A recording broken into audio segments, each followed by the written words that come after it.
আল্লাহ পাকের নির্দেশটা হচ্ছে বিল হাক্কি।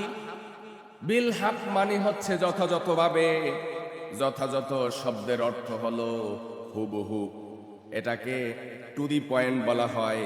কম বেশি করা যাবে না।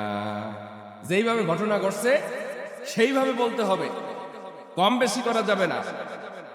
তিলকে তাল বানানো যাবে না।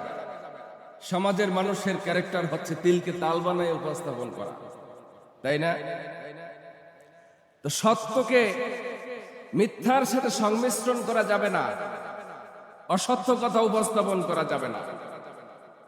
আল্লাহ তাআলার পক্ষ থেকে তার রাসূলকে এই যে নির্দেশ দিয়েছেন যে আপনি বিল হাক্কি যথাযথভাবে উপস্থাপন করেন, তার রাসূলকে যে নির্দেশ দিয়েছেন, এই নির্দেশের মধ্যে গোটা বিশ্ববাসীর জন্য শিক্ষণীয় রয়েছে।